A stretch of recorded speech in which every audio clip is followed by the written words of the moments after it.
Kanya-kanyang diskarte ang mga bus company sa Davao City Overland Transport Terminal para makatipid sa konsumo ng petrolyo. Ang ilan sa mga bumabiyahing bus, mas matagal ang interval na alis para mas madami ang masasakay na pasahero. Live mula sa Davao City, aniya sa frontline sa balita si Bril Montalvo ng News 5 Mindanao.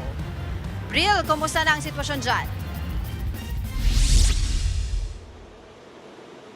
Angela, unti-unti nang dumadating dito sa Davao City Overland Transport Terminal ang mga biyaherong uuwi sa kanilang probinsya para sa Semana Santa. Mahigpit ang seguridad na ipinapatupad dito sa terminal. Pagpasok pa lang sa entrance, isa-isa nang iniinspeksyon ang mga dalang gamit ng mga biyahero na dadaan sa baggage scanner. Bantay sarado din ng kapulisan ang paligid ng terminal.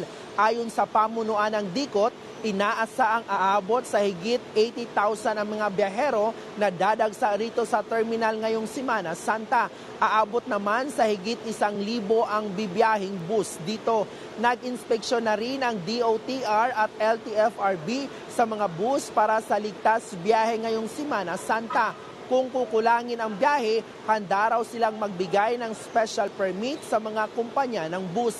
Mas madami raw ang pasahero ngayong taon dahil mas pinili raw nilang mag-commute na lang kaysa magdala ng sariling sasakyan dahil sa mahal na presyo ng petrolyo. Sinisiguro naman ng bus companies dito na wala silang ipinapatupad na taas pasahe. Ang diskarte nila, ginagawang 1 oras ang interval ng mga biyahe sa halip na 30 minutes para mas madami ang masasakay sa kada bus. Sa mga luluwas naman ng Maynila, meron ding 2 beses na biyahe araw-araw dito sa terminal.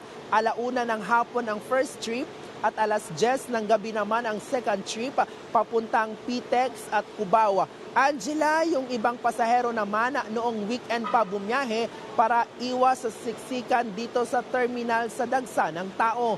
Inaasahan namang mas dadagsa pa ang mga babiyahe mamayang hapon dito sa terminal dahil hanggang ngayong araw pa ang pasok sa trabaho ng mga kapatid natin. Angela.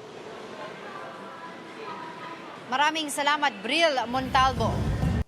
Mga kapatid, Angela Lagunsad Castro po para sa komprehensibo at makabuluhang balitaan at talakayan. Mag-follow at subscribe na sa social media pages ng News 5.